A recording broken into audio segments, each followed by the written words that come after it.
الحمدللہ رب العالمین والصلاة والسلام علی اشرف الانبیاء والمرسلین. قال اللہ تبارک و تعالی فی القرآن المجید: یا ایہا الذین آمنوا ادخلوا فی السلم کافہ ولا تتبعوا خطوات الشیطان انہ لکم عدو مبین. معزز ناظرین و سامعین کرام، السلام علیکم ورحمۃ اللہ تعالی وبرکاتہ.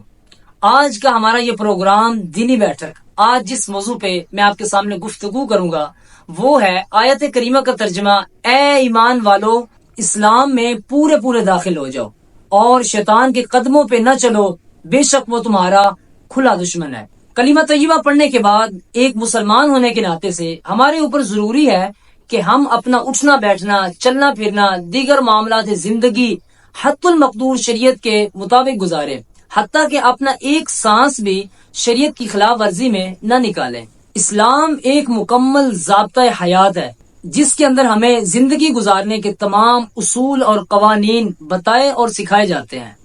اسلام ہمیں رہنمائی فرماتا ہے کہ ہم نے اپنے ہمسائے کا کیسے خیال رکھنا ہے، ہم نے اپنے تعلق داروں اور رشتہ داروں کے ساتھ کیسا برتاؤ کرنا ہے. قرآن مجید کے دوسرے مقام پہ اللہ تبارک و تعالی ارشاد فرماتا ہے: اَيَحْسَبُ الْإِنسَانُ أَن يُتْرَكَ سُدًى. کیا انسان اس گھمنڈ میں ہے کہ اسے آزاد چھوڑ دیا جائے گا، نہ کسی کام سے اسے منع کیا جائے گا اور نہ ہی کسی کام کا اسے حکم دیا جائے گا، بلکہ شریعت نے انسان کو ایک دائرہ کار دیا ہے کہ مرنے کے بعد اسے دوبارہ زندہ کیا جائے گا، اس کے اعمال کا اس سے حساب لیا جائے گا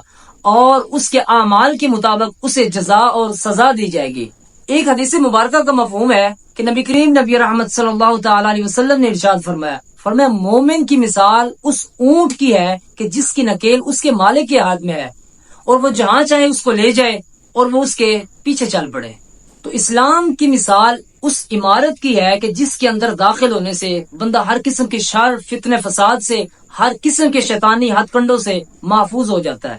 اور اگر کوئی بندہ عمارت میں داخل نہ ہو اور باہر اس کی دیوار کی آڑ میں پناہ لے لے تو اس کو سایہ تو نصیب ہو جائے گا، لیکن نہ ہی وہ بارش اور آندھی سے نجات پا سکتا ہے، نہ ہی وہ چوری اور ڈکیتی سے نجات پا سکتا ہے، نہ ہی وہ سردی اور گرمی سے نجات پا سکتا ہے. تو اس سے مراد وہ منافق لوگ ہیں کہ جنہوں نے کلمہ پڑھ کر اسلام کی آڑ میں پناہ تو لے لی، لیکن نہ تو وہ شیطانی ہاتھ کنڈوں سے بچ سکتے ہیں اور نہ ہی وہ جہنم کی سردی اور گرمی سے بچ سکتے ہیں. تو لہٰذا اس آیت مبارکہ میں اللہ رب العزت جل شانہ نے ہمیں یہ ہدایت فرمائی کہ اے ایمان والو، اسلام میں پورے داخل ہو جاؤ.